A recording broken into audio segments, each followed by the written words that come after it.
প্রতিটা মানুষের একটা ধান্দা আছে না, যেমন হাসপাতাল করেছে, ও কি মানুষের সুস্থতা চিন্তা করে আপনি তাই মনে করেন? ও তো সারাদিন চিন্তা করে এলাকায় সব রুগী ভরি না, কথা কয় না। ডাক্তার সে কি চিন্তা করে? গাড়ির গ্যারেজ খুলেছে, ডেন্টিং পেন্টিং এর কাজ করে, ওর চিন্তা হইল কবির ভাই কবে অ্যাক্সিডেন্ট করে, যাতে একটু গাড়ি নিয়ে এসে বলে যে সাইডে দিয়েছি নেন, ঠিকঠাক করেন, সোজা মজা করে কিছু টাকা ইনকাম করেন। ঠিক না বেটি বলছে?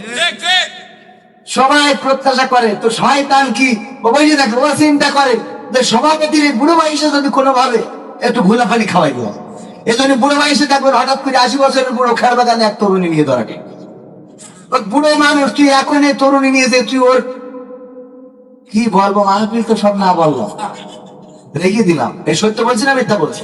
কিন্তু এইটা হলো শয়তান করে। না না, এটা তো বাস্তবতা, একজনও যাবে না।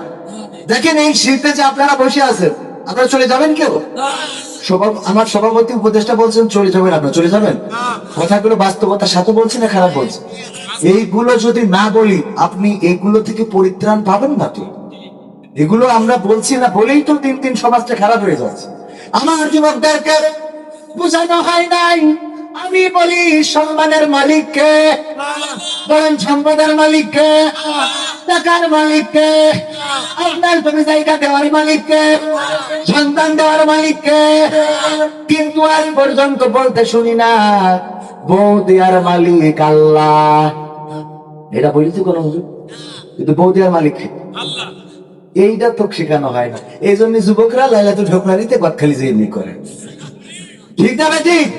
ওরা যদি বুঝাতেন যে তুমি তাহাজ্জুদের নামাজ আল্লাহর কাছে কান্নাকাটি করো, হে বাবা তুমি আমার একটা সুন্দর পাত্রী, একজন নেককার বান্দি তুমি আমার স্ত্রী করে দাও, এই তাহাজ্জুদে ও যে বউ পেতো, ও জীবনের ও জীবন ধন্য, ওর চরিত্র গোষ্ঠী ধন্য হয়ে যাবে।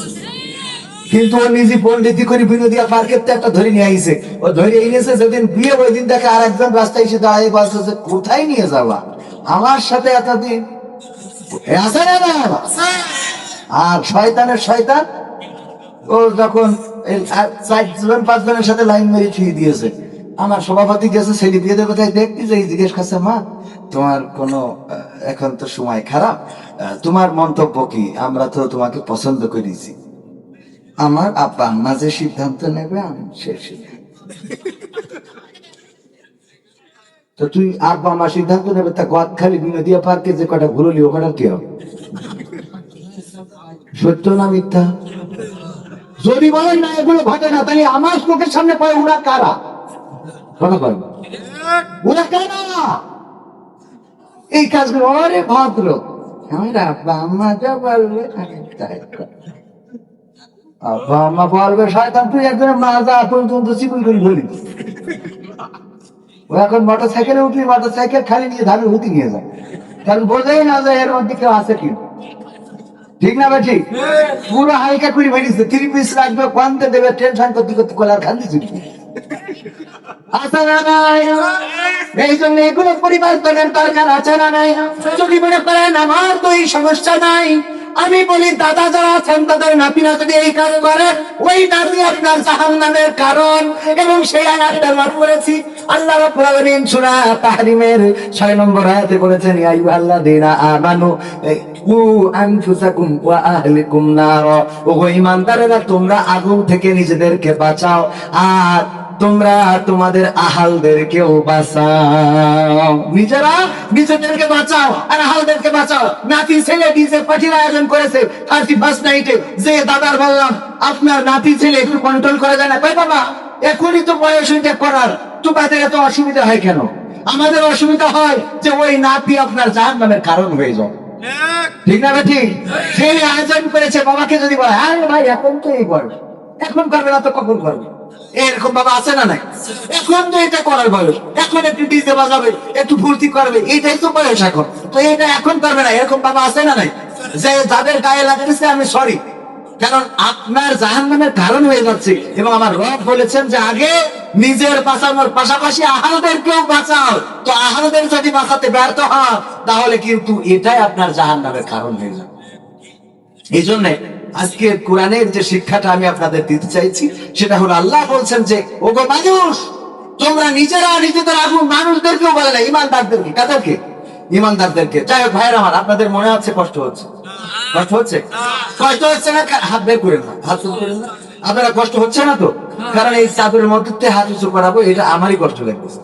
আপনাদের চাদরের মধ্যে থেকে আমি হাতটা বের করতে চাইনি। আমি এই যে বইয়ে 100টার উপরে সঙ্গীত রয়েছে, যুবকদের জন্য কিছু সঙ্গীত রয়েছে।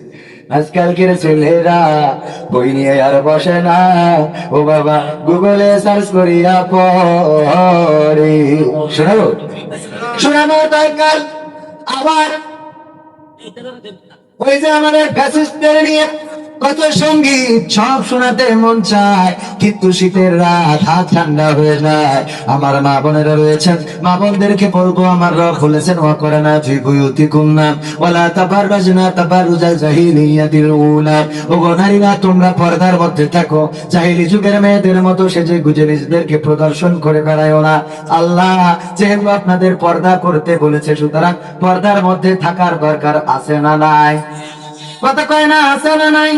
কিন্তু আমার মা বোনেরা বলেন, আল্লাহ তোমার কথাও থাক আর শয়তানের কথাও থাক, তোমার কথাও রাখলাম আর শয়তানের কথাও থাকলো। পুরকা পরে, তার আগে সাজুগুজু করে, এবার বিনোদিয়া পার্কে যায়, তারপরে মুখটা খোলে, ওখানে যে স্ন্যাক্স আছে, কফি হাউস আছে, ওখানে বসে বসে আড্ডা দেয়। তোমায় দেখলে মনে হয় 1000 বছর তোমার সাথে ছিল পরিচয়, বান্ধবী ছিল পরিচয়। কি ভালো আছে না নাই?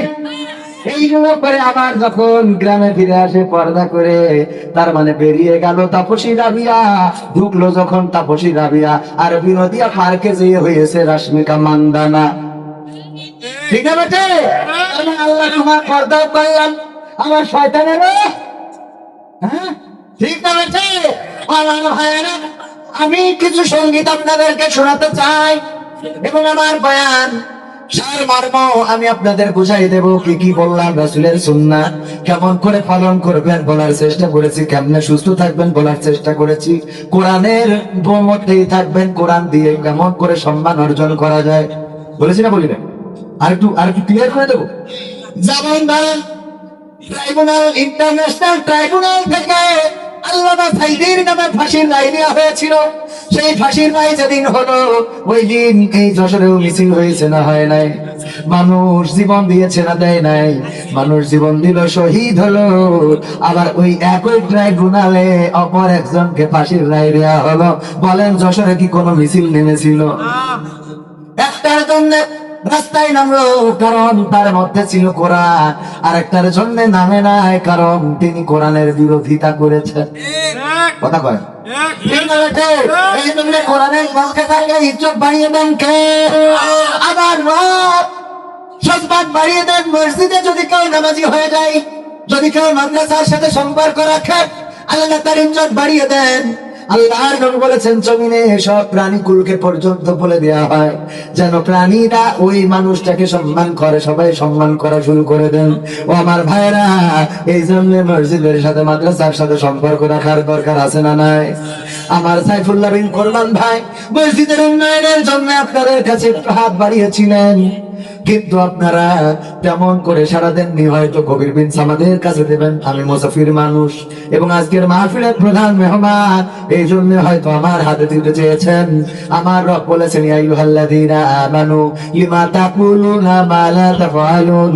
ওগো ঈমানদারেরা, এমন কথা বলো না যা তোমরা কাজে পরিণত করো না। কাবুরা মাকতান ইনদাল্লাহি আন তাকুলু মা লা তাফআলুন। এটা আল্লাহর কাছে অত্যন্ত পছন্দের যে তোমরা মুখে যা বলো কাজে তা পরিণত করো। আমি আপনাদের কাছে, আমি নিজে এক ব্যাগ সিমেন্টের টাকা দান করলাম, এক ব্যাগ সিমেন্টের টাকা মসজিদে দিলাম। এই মসজিদে হয়তো আমার কোনোদিন আসা হবে না, কিন্তু মসজিদ যতদিন থাকবে ততদিন সওয়াব দিবেন কি? আল্লাহ রাব্বুল আলামিন সওয়াব দিবেন। আমার বাবা নাই, চিরজনমের মতো বিদায় নিয়েছেন, ওই বাবার কবরে আল্লাহ যেন সওয়াব পৌঁছে দেন। সবাই বলেন আমিন। আপনাদের কাছে একটু হাত বাড়ালাম, একটা ব্যাগ করে সিমেন্ট আমি, আপনারা যেই কয়জন বসে আছেন সবাই লিখে দেবেন। লোক যদি অল্প, অল্প লোকে আরো বেশি দান করা যায় না, যায় না? কিন্তু দানের কথা শুনে যদি কেউ উঠে যান, আল্লাহ করে ছেড়ে দিলাম, কারণ আপনি দিবেনও না আবার উঠে যাবেন। মাথায় রাখবেন, আপনার এই উঠে যাওয়াটাও জাহান্নামের কারণ হতে পারে না, পারে না? এটাই চলে গেলি কেন? মসজিদে দিলি না আমার ঘর, তোর অসুবিধা কি ছিল? বসে থাকি, একটু বসে থেকে অন্যকে উৎসাহ দেন। আমি দিলাম 1 নম্বর ব্যক্তি, 2 নম্বর দেখি কোন আল্লাহর বান্দা আমার ভাইজান নাম কি?